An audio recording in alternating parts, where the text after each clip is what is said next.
Lincoln rental homes nightmare. Lincoln needs 388 additional private rented properties per year to keep up with current and future demand from Lincoln tenants. Yet over the last 5 years, Lincoln has lost 603 private rented homes. So, what are the 5 reasons the supply of private rental properties in Lincoln are falling? What does this mean for tenants and landlords in Lincoln? There has been a rise in demand for rental properties and an 8.9% fall in the number of Lincoln private rented properties, which has caused Lincoln rents to rise by 5.6% in the last year, a new all-time high. The National Residential Landlords Association asked the respected economics think tank, Capital Economics, to carry out research on the UK rental market. It found that if the current trends in the property market in terms of growth of the population, Brits living longer, the lack of new homes building and the reduction in social housing, aka council housing, then demand for homes in the private rented sector needs to increase by 227,000 homes per year. So, based on those numbers, Lincoln needs to have an additional 388 private rented properties per year. The problem is the number of private rented properties in Lincoln has reduced from 11,306 in 2017 to 10,702 in 2021, a net loss of 603. So, why has supply of private rented homes in Lincoln reduced? 1. Section 24 income tax.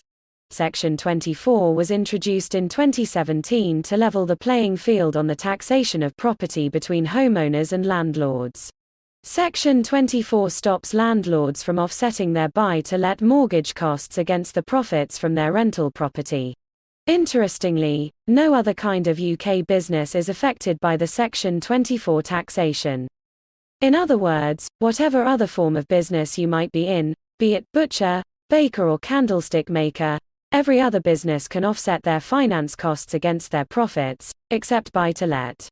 The issue caused by Section 24 tax is that some landlords ended up paying more income tax than they really made in profit after paying their buy-to-let mortgages. Meaning on the back of rising Lincoln house prices in the last 5 years, some Lincoln landlords have sold their buy-to-let investments. 2. 3% more stamp duty for landlords. When someone buys a property, they normally must pay a tax to the government for the privilege. This tax is called stamp duty. Yet landlords must pay an additional 3% stamp duty supplement on top of that when they purchase a Lincoln buy-to-let property.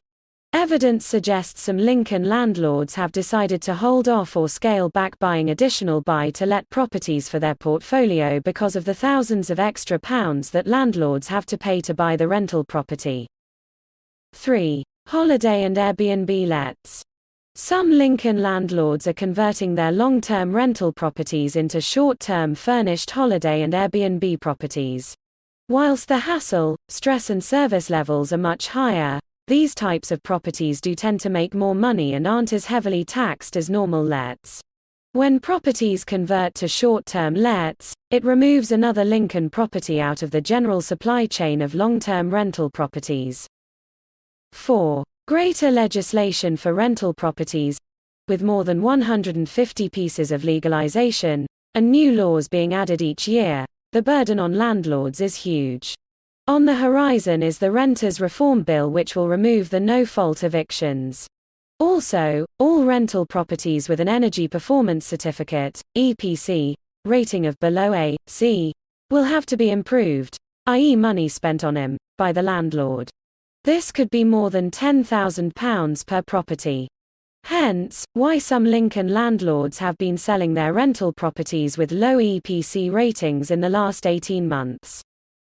5. Accidental landlords selling up. There are some Lincoln landlords who are classed as accidental landlords. In 2008-9, with a slowing property market and house price values dropping in the order of 16% to 19%, depending on the type of property, some Lincoln homeowners decided to let their home out as opposed to selling it at a loss. Yet, with the price booms of the last 18 months, many decided to cash in on the higher property prices and sell. again taking another private rental property out of the system. So, why is demand of private rented homes in Lincoln increasing, even though more people own their home in Lincoln than 5 years ago? Even with better provision of affordable social housing and higher rates of owner occupation in Lincoln, rising from 53.66% of homes in Lincoln being owner-occupied in 2017 to 55.63% in 2021, demand for private rental property continues to outstrip supply. There are many reasons behind this, including 1. People are living longer, meaning not so many properties are coming back into the mix to be recycled for the younger generation.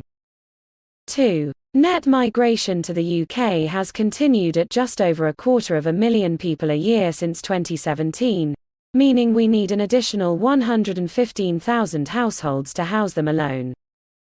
3. For the last 2 years, 1 in 6 of the owners of properties that have been sold have moved into rented accommodation instead of buying on because of the lack of properties to buy. So, what is the outcome of the imbalance between supply and demand on Lincoln rental properties? Quite simply, Lincoln rents have rocketed. They are 5.6% higher today than the spring of 2020, and that's on the back of rents being 10.7% higher in spring 2020, compared to spring 2019. The severe shortage of housing in the private rented sector is pushing up rents in Lincoln as demand continues to grow. Many Lincoln people are finding it hard work to find appropriate accommodation at a reasonable rent, and with mounting numbers of tenants predicted to continue, this situation will only get worse unless more houses are built. My heart goes out to those Lincoln tenants struggling with the cost of living crisis only to then be hit by higher rents. Yet, these higher rents are now enticing new landlords back into the Lincoln buy-to-let market because of the higher returns. With higher inflation, property investment has been seen in the past a safe harbor to invest one's money in. With the bonus of rising yields, because of the increase in rents, together with the nervousness of the Bank of England to increase interest rates too much because of the issues in Eastern Europe, this could be the start of a second renaissance in the Lincoln buy-to-let market. If you have concerns about the issues in legislation and taxation, then the advantage of employing a letting agent, with the choice of property, what you pay for it and how it's managed, will go a long way to mitigate them. If you are considering getting into the Lincoln buy-to-let market for the first time or expanding your property portfolio, whether you are a client of mine or not, please do not hesitate to give me a call and we can discuss these matters further.